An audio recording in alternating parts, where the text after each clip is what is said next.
Welcome to the neighborhood, Hapi Hood The Podcast, where we deliver meaningful content to grow your faith, well-being, and leadership skills.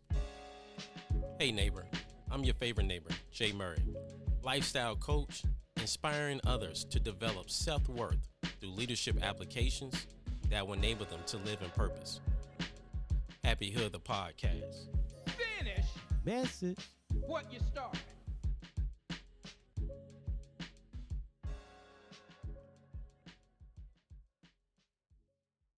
Welcome back to the neighborhood, family. Welcome back to Hapi Hood The Podcast, to Happy Nation. Hope all is well. I'm your favorite neighbor, Jay Murray, and today's guest is a TEDx speaker.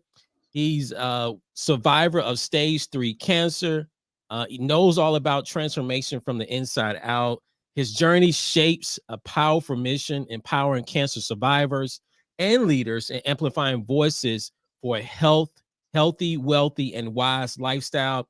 He's a bestseller book, has a bestseller book around his work, and as a media journalist, he is the guide, or he finds the guide to love his inner self and just be a true, live a profound truth, to know thyself and to heal thyself. He is a board certified wellness coach.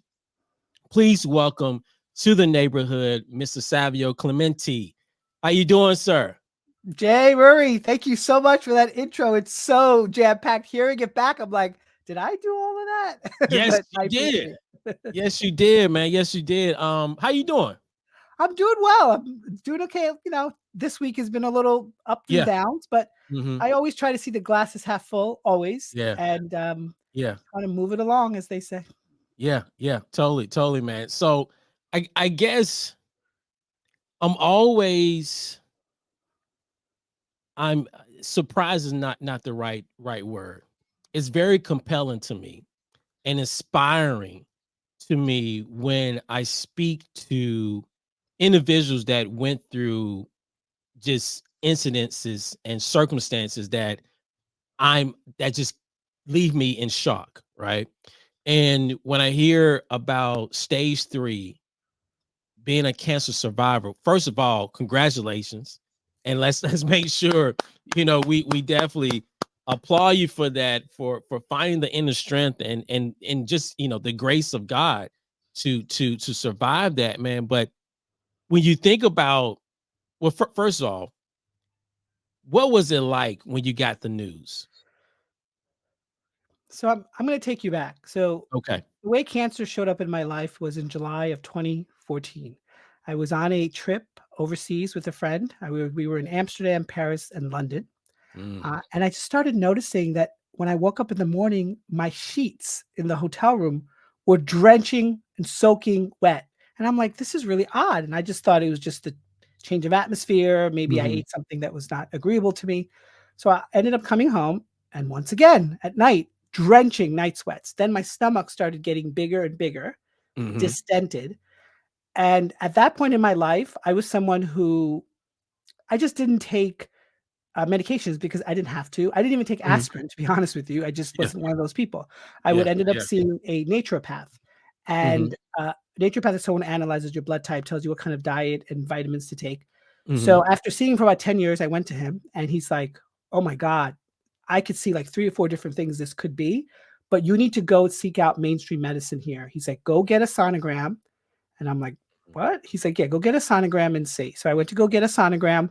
They wouldn't let me leave the office for an hour and a half. And I'm like, this is strange.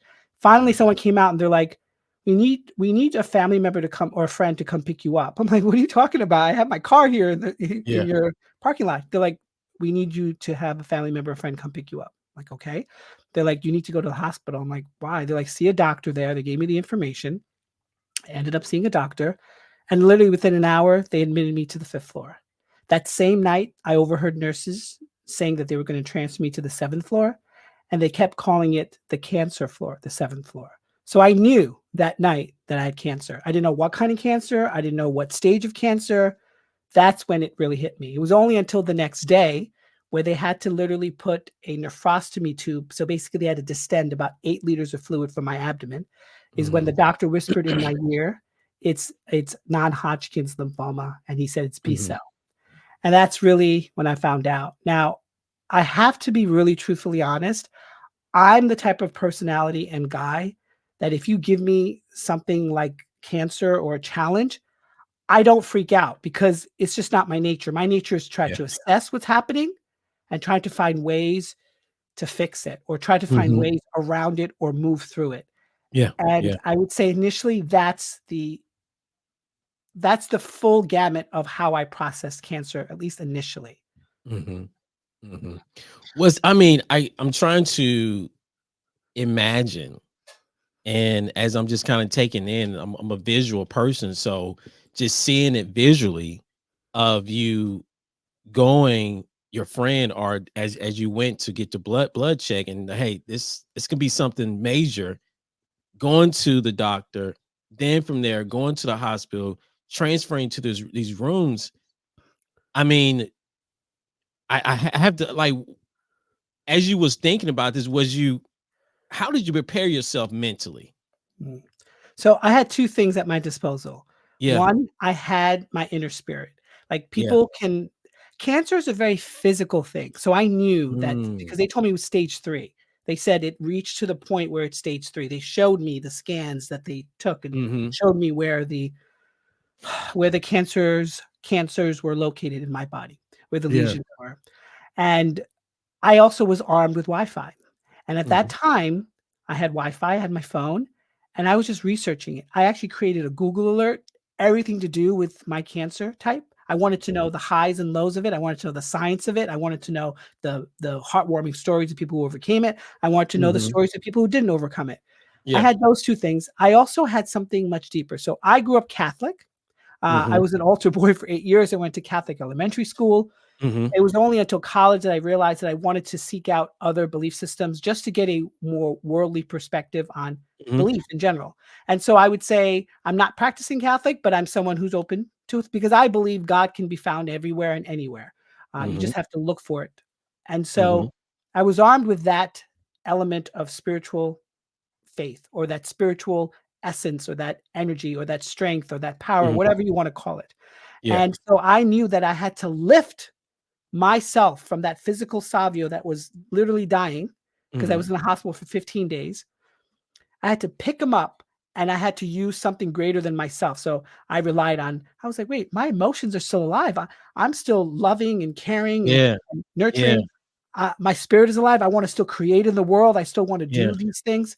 I still have this huge faith in something greater than myself. Yeah. I also mentally was still there. I knew what was happening to me. Mhm. And so I said, I need to lift myself up. And to be honest with you, that's where the idea of my TEDx came from 2014. This Mhm. idea, so my TEDx is called 7 Minutes to Wellness, How to Love Your Inner Stranger. And my Mhm. inner stranger was that person who cancer thrusted a lot of stuff for me. It brought up issues of shame, which just sounds really weird, but it did because I was like, I Yeah. felt less than. I felt Yeah. people were Yeah. judging me. Yeah. Yeah. And that was my inner stranger. And the stranger to me was that person who's saying, you could be much greater than your diagnosis at this moment in time.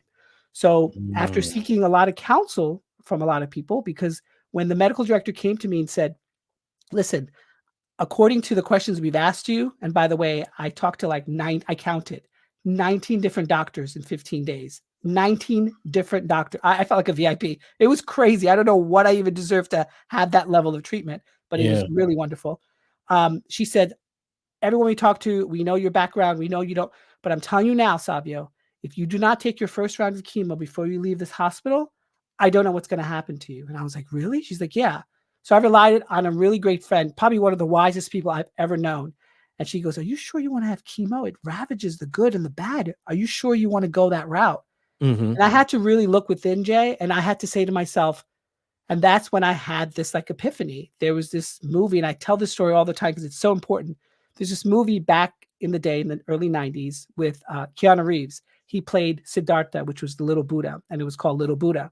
And basically, in it, in the story of Little Buddha is that he was meditating with a bunch of ascetics. He gave up his life, his Mhm. wealth, and while he was meditating, he overheard 2 individuals on a fishing boat. And I mentioned this in the TEDx a little bit. and he saw two individuals, and one of them had an instrument. And the older individual said to him, "If you hold the string too tight, it will snap. And if you hold it too loose, it won't play. The path is the middle way." And it was like a rush of wisdom. I was like, oh, I can do this chemo thing, but I can do a whole bunch of integrated modalities, which I ended up choosing to do. We can talk about later what happened from that, but Yeah. that was how I processed it all, because I relied on my emotion and I relied on my intelligence or the wisdom that was deeper than myself. Yeah. Yeah. I as you was kind of we're discussing around other things that also came up, as you mentioned, around shame. Yeah. I wonder, and I'll try my best to articulate this, but I wonder, was something that as traumatic as this was, did you find yourself, when you think about going back and talking to that inner stranger, did it resemble any, or did it resemble, or did you see something of a childlike, where you had to go back and address maybe some childhood trauma, right? That you was not aware of, like the shame, like was that a root cause of something else, right? That made you feel like that. Yeah. Does that make sense? It makes complete sense. And to be honest with you, when I'm a board certified wellness coach, so I Yeah. understand trauma.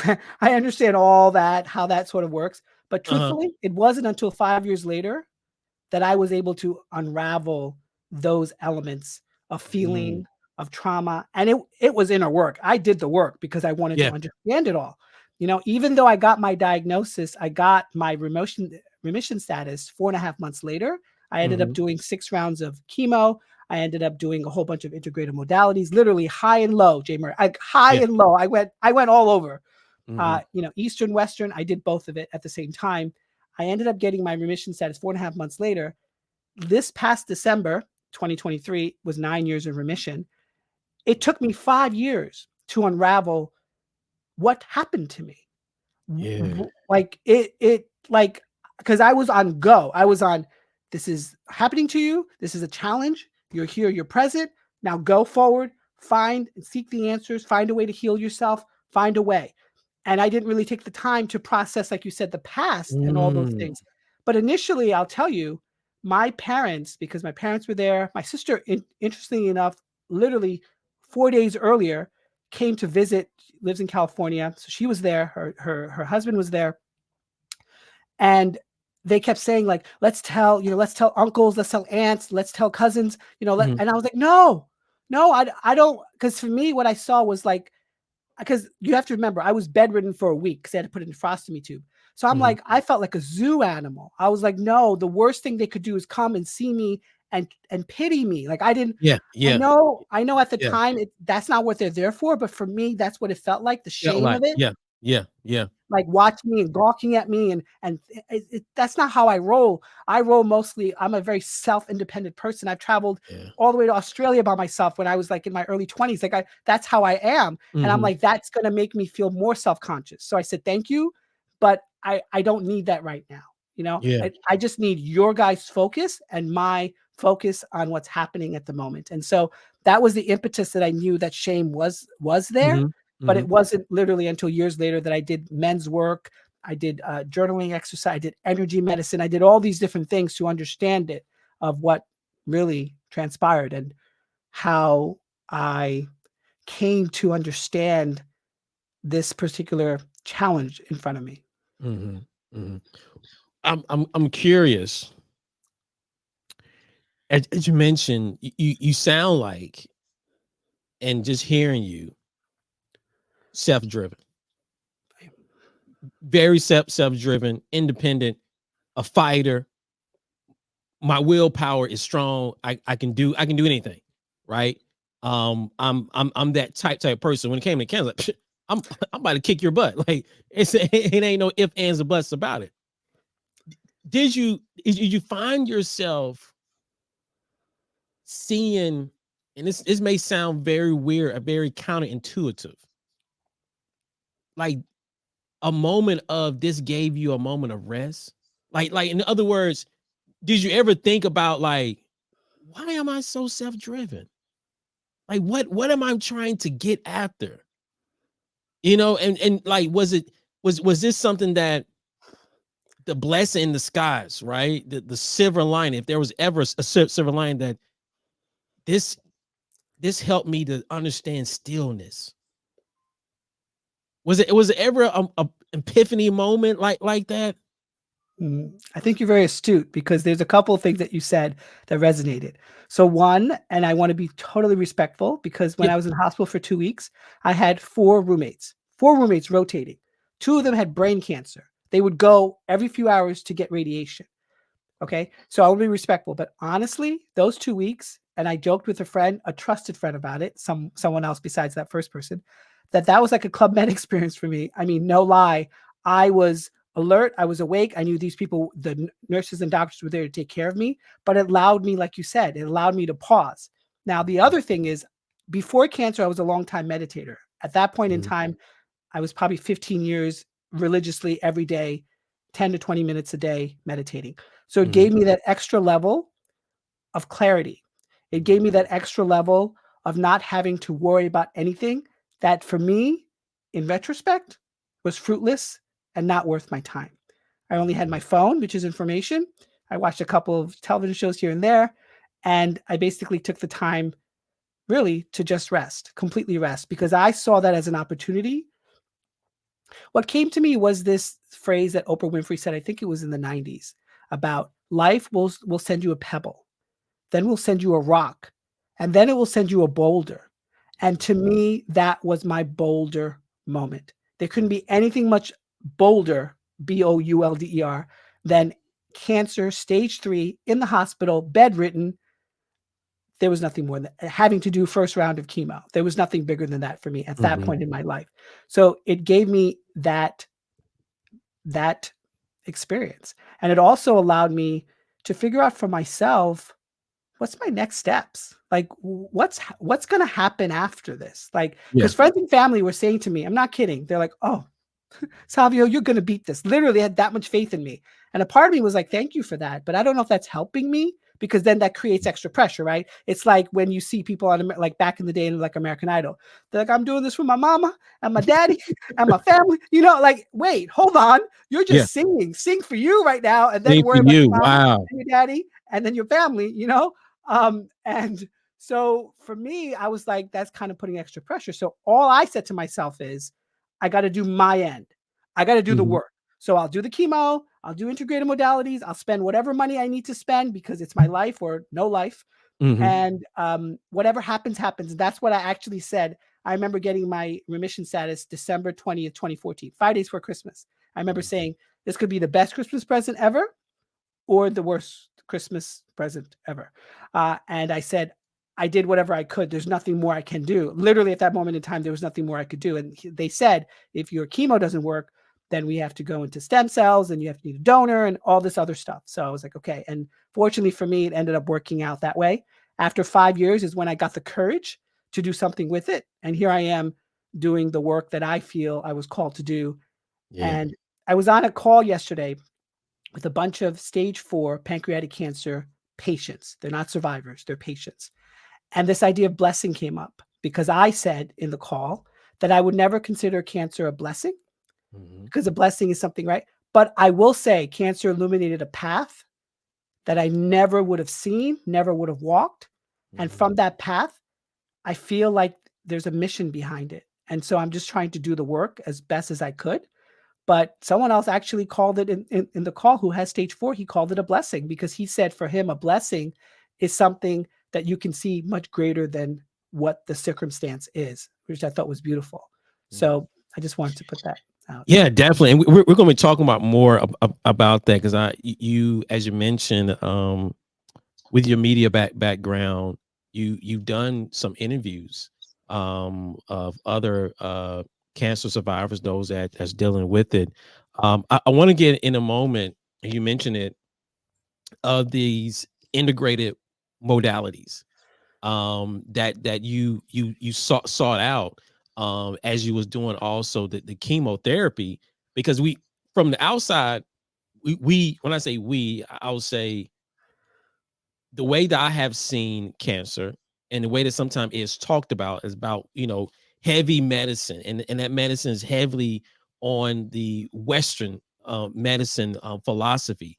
But you at times, because of where it may be documented at, you don't hear of the other medicines that are doing just as much better as with some of the Western medicine. So I'm curious to know, like, and you can definitely, discuss however you want.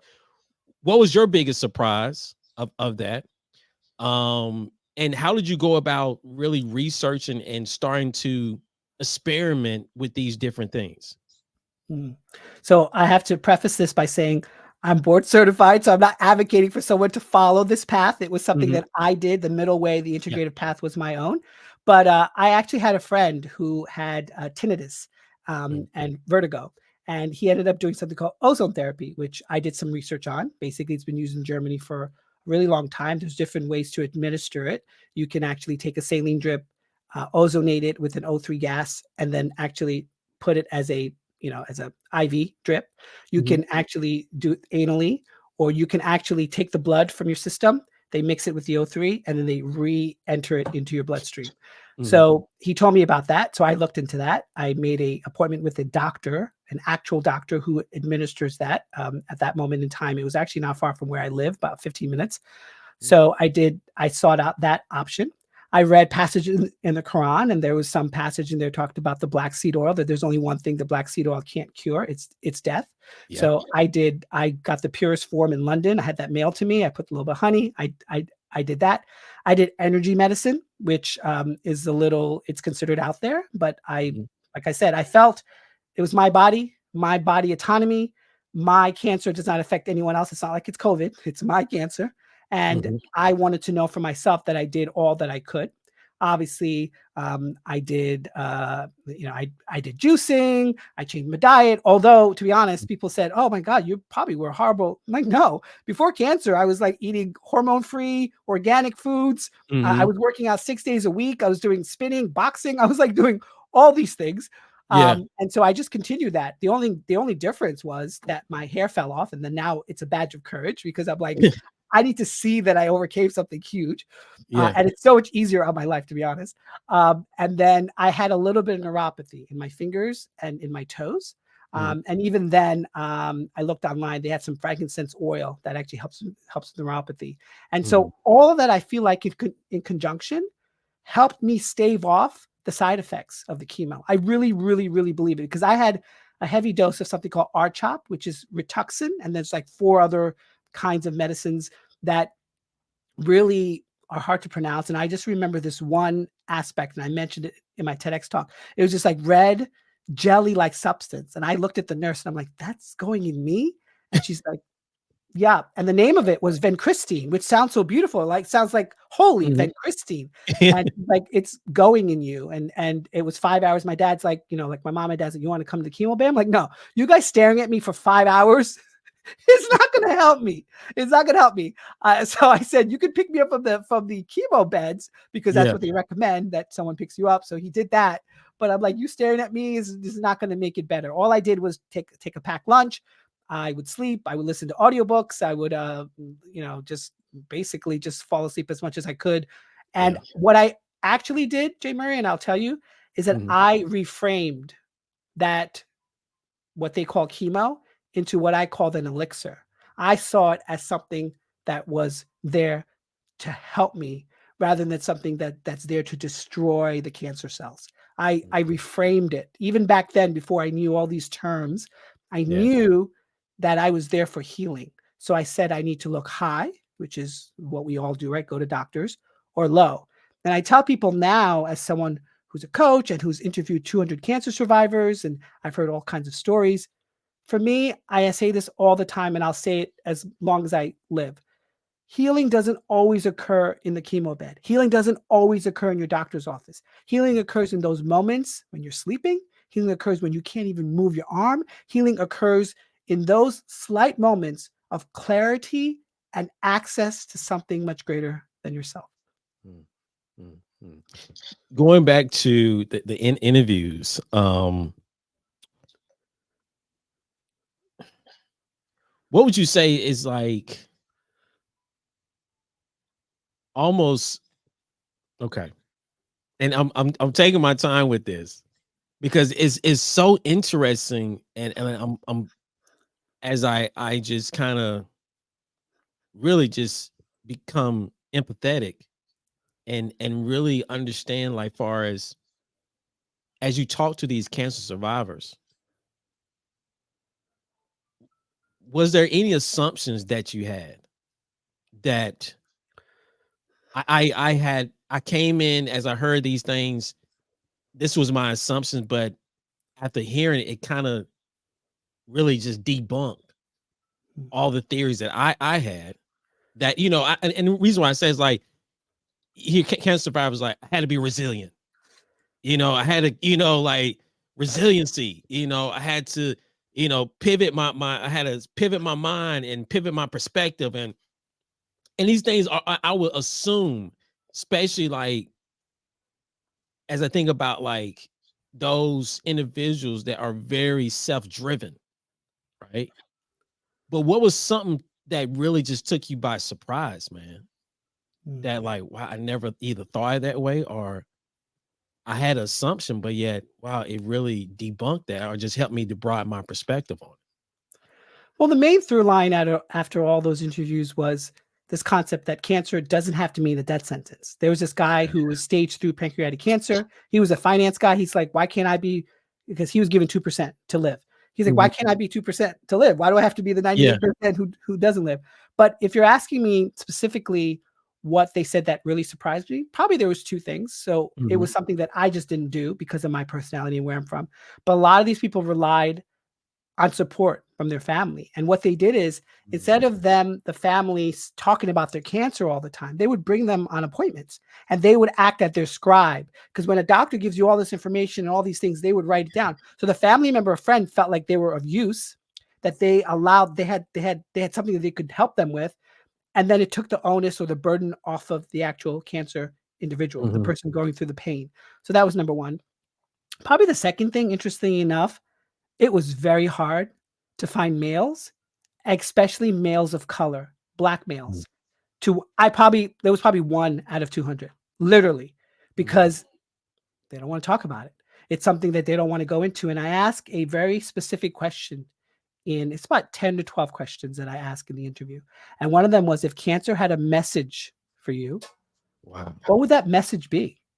Wow. And most of them were like, "What are you talking about? I just wanna get rid of this F cancer and all these things that Yeah. people say." Yeah. Yeah. They're like, "I didn't even think of it as like a teacher or something that's giving me some type of insight. I just wanna get rid of it." And they're like, "Your question really made me pause." And I would say those are probably the 2 things that come to mind, because I think we have to create a culture of saying bad things happens to the Yeah. best of us, you Yes. know? Yes. Like, I interviewed Yes. Ice-T, and we were talking about something, his new project, his new, Mhm. endeavor, and then he somehow found out that I was a cancer survivor in the conversation. He stopped dead center in the middle of the interview and said, "Wait, tell me about it. Like, were you scared?" Like, all these questions, and I was like, "Wait, I'm an interviewer, like, I get Yeah. paid to ask you questions." And the reason why I'm saying that is because we have to get away from this idea, and I'm not just talking about individuals of color in general, just generally Yeah. as a Yeah. Yeah. populace. We have to get over this idea that we're infallible, or that nothing can touch us, or that we're winning, or that we're on fire, or that we're killing it. Because sometimes life throws us these things, tests us, and shows us, no, you're not killing it right now. You can kill it later. You can learn from this situation. And I think we have to get past that. And I'm including myself Yeah. in that Yeah. conversation as well. So, Yeah. It's when you say that, I believe everything that there's a purpose and a reason for everything. And that question you said, that you like, what was the message that you think cancer was trying to tell you? And it's something like, well, I never thought about it that way, right? And it's this somewhat of, I guess, a mindset or thinking that I have been pondering, And it's about addressing, and it's almost like, to your point, addressing that inner stranger. But the way I looked at it is addressing your insecurities, Okay. right? Um, I was, months ago going through a moment of just kind of burnout. And as I was meditating and had moments to really sit and acknowledge, I began to address that I was avoiding things because of the compound stress and failure that I experienced. So I felt I was very stuck.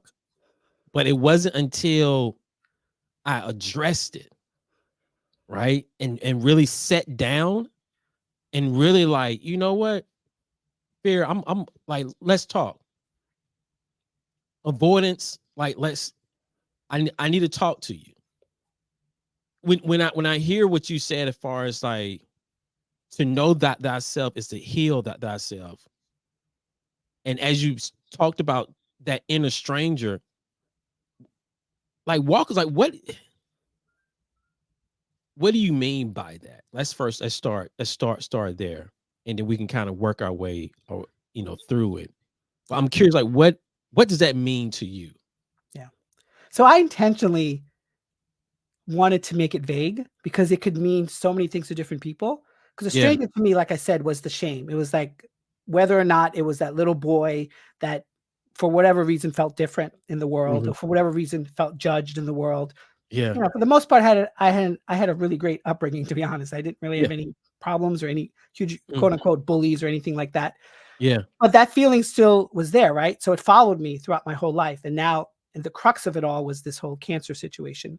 So Mhm. I intentionally left it vague. But if I was to go back to my learnings and my trainings, especially in positive psychology, it's this idea of managing the situation despite the challenges. So the stranger Yeah. is really that person that you see yourself maybe less than as, or even the stranger is something you see greater than, but you somehow don't feel you are worthy of reaching that greatness. You don't feel like you can reach that level of success, or you feel that if you do reach it, that you're going to fail at trying to keep it.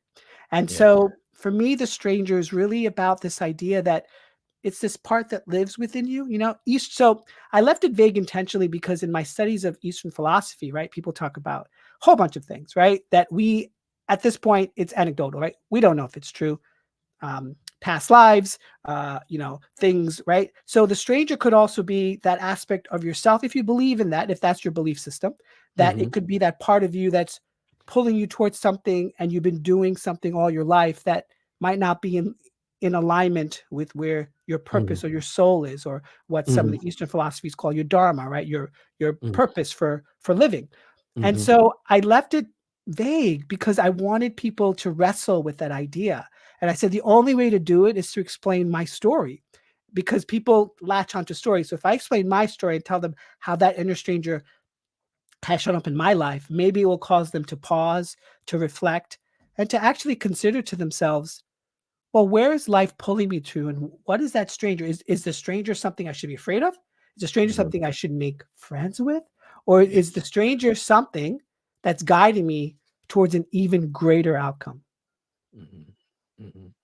It's amazing how you put it, because the way that I think about it, that stranger is, for me, it is the inner the doubt, the inner self doubter, right?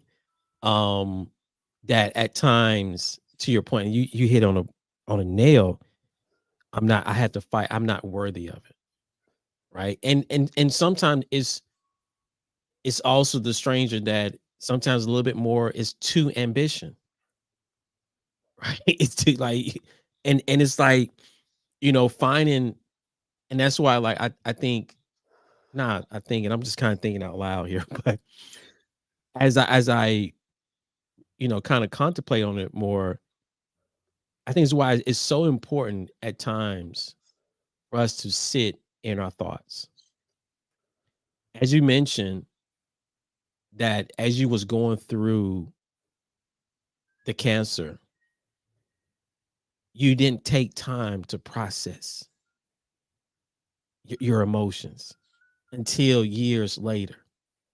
And I have known friends, especially as entrepreneurs and people that have, great and ambition. And there's nothing wrong with having ambition.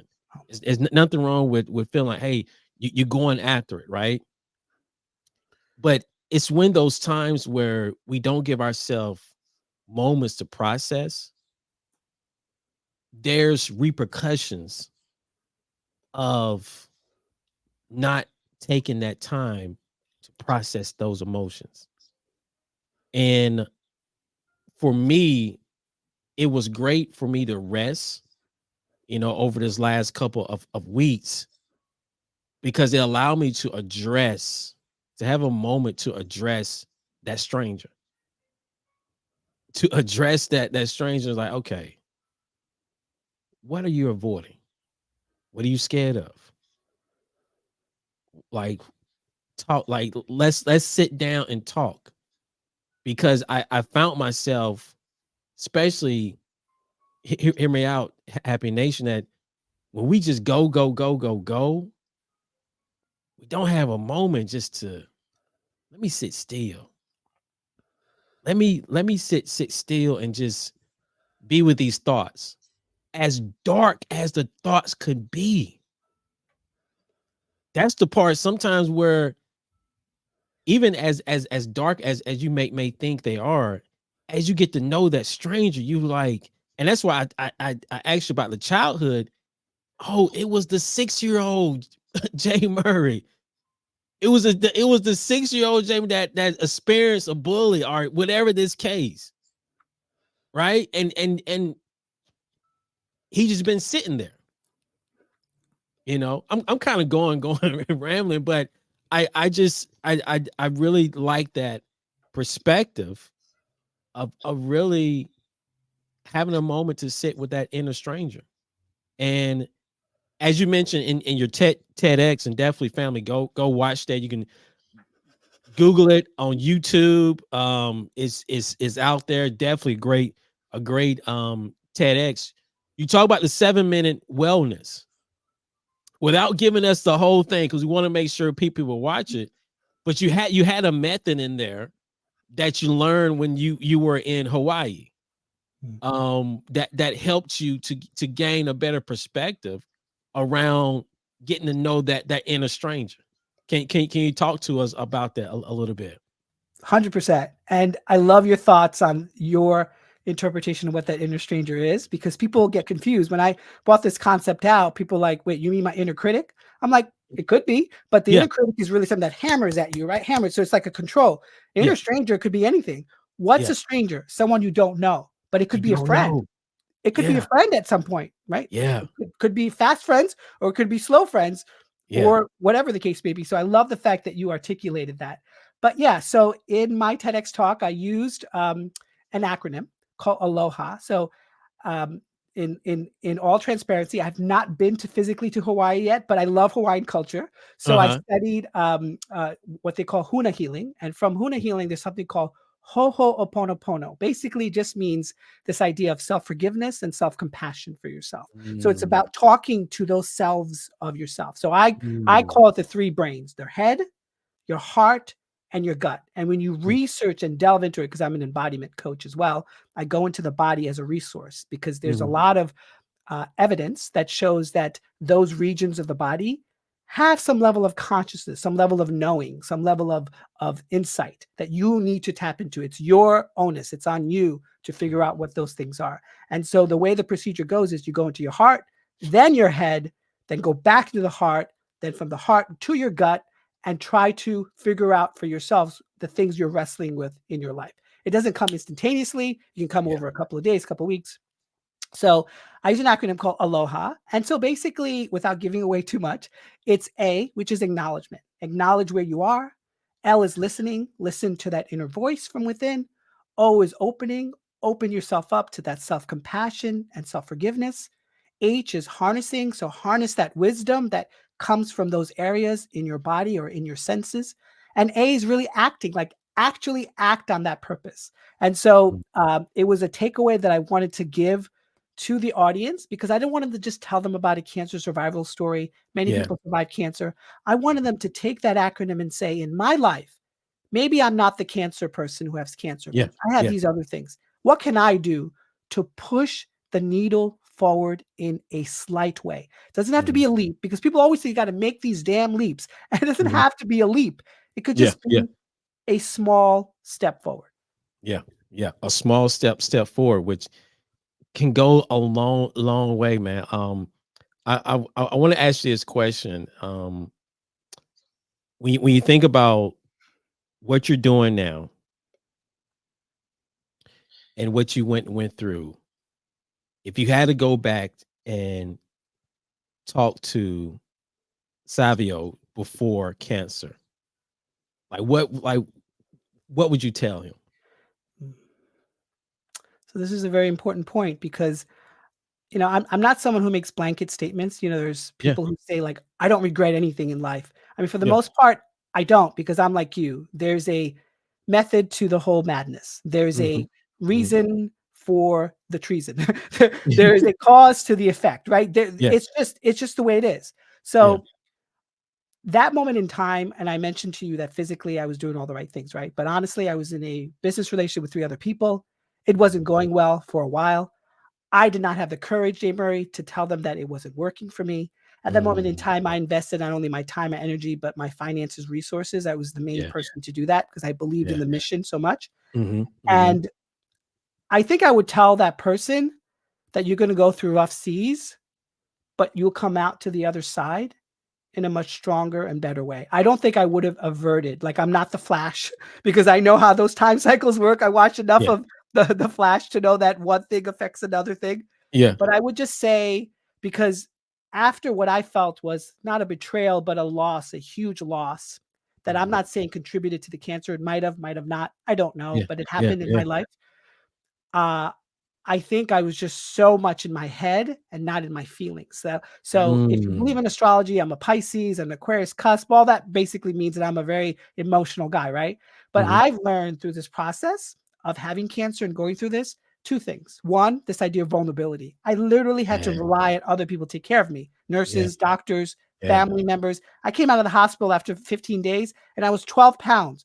I lost 12 pounds. My mom looked at me and said, "Oh, no, no, no, no, no." So she basically fed me every day to get me back up to my weight level. So that's number one. And number two, besides the vulnerability, is really this sort of aspect of, like, feeling for myself that I don't have to take on the pressures of the world. Like, I'm not an island. And that's what I think I felt that. So if I had to speak to my younger self before the cancer, I would just Yeah. say, Yeah. ride the experience and maybe feel a little bit more, so that way you don't have to play catch up after the Mhm. 5 years. Literally, there was nothing from now until 5 years, and oncologists everywhere will tell you, there's no such thing as officially you're cured of cancer. It's no evidence of disease, or it's in remission. But they say Mhm. after 5 years, it's less likely to come back.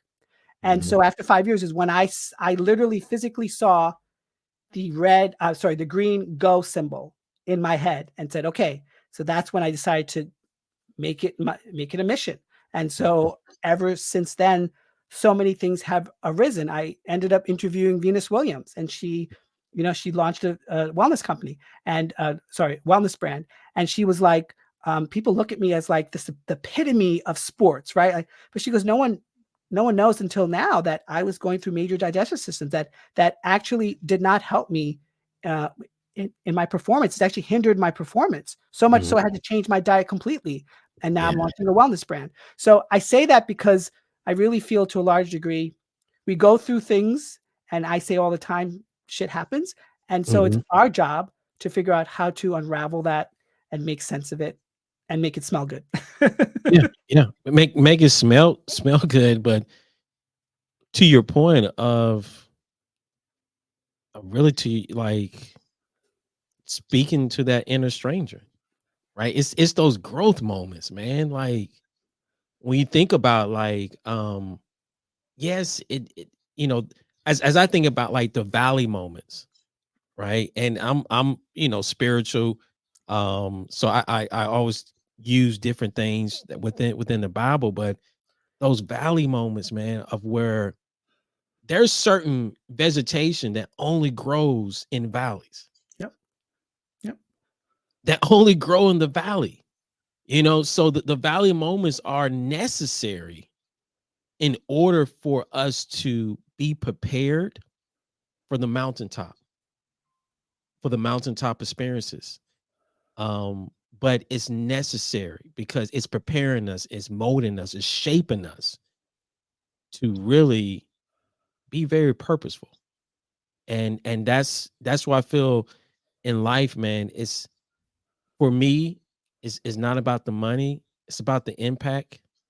It's about using what God has given me and making sure I leave the world, in a better place. That I did what I was supposed to do, you know, and that's what it's all about, man. Great story. Great story. How can people get in contact with you, man? What's your social media handles, websites, how people can get in contact with you? Sure. So Jay, this was truly like wonderfully, we both decided that we were just going to see how this conversation generates. And Yeah. it's interesting because, as a journalist and what my editor, I write for a few publications, my editor, he loves my perspective because it's like, is wellness an absence of illness? And there's a continuum, right? So what does actually wellness means? And there's so many things with wellness that I just want people who are listening here to just say, it's about just those little micro wins. It doesn't have to be a huge win. But if people want to get in touch with me, they can go to my website, Savio P Clemente, CLEMENTE.com, on all social media platforms, Instagram, Twitter, TikTok. I'm at The Human Resolve. On my website, I have a weekly newsletter that I send out on everything that I explore, from my interviews to my search for wellness. I just came back from a whole 1-month trip to India, 2 weeks with National Geographic. I do a lot of work for them, and I did 8 cities in India for them. So that was really wonderful. And so you can follow those type of insights. I'm launching a community within the next 2 to 3 weeks. So I'm excited about that. And if you want to find out more about my TEDx talk, it's on the website as well, or search 7 Minutes to Wellness, How to Love Your Inner Stranger. At this point, Jay Murray, I'm so happy because it's only officially been out for like about 2 months, and I've gotten 53,000 views at the moment. So I'm excited. Yes, I mean it's really amazing, and Happy Nation, we're gonna have all those links within the show notes. So definitely, don't worry, we're gonna have all those links for you. Savio, thank you for sharing your story. Thank you for your vulnerability, and thank you for teaching us, how to speak to that inner stranger. Whether it's that stranger that's giving us doubt, or that stranger that we just haven't spoke to in a while, that we need to forgive ourselves, and just really get to know even the stranger that's doubting you. Get to know that, because it's coming from something. So we got to have you back on, man, as you continue to do what you're doing, as you stand up the community and other business ventures. We definitely want to make you part of the community. So we thank you for what you're doing. Happy Nation, thank you again for joining us here in the neighborhood for Hapi Hood The Podcast. And as always, no matter what life may bring you, know that you were born to be great. There is greatness in you. So always love God, love yourself, love your neighbor. I'm your favorite neighbor, Jay Murray. Till next time, be blessed.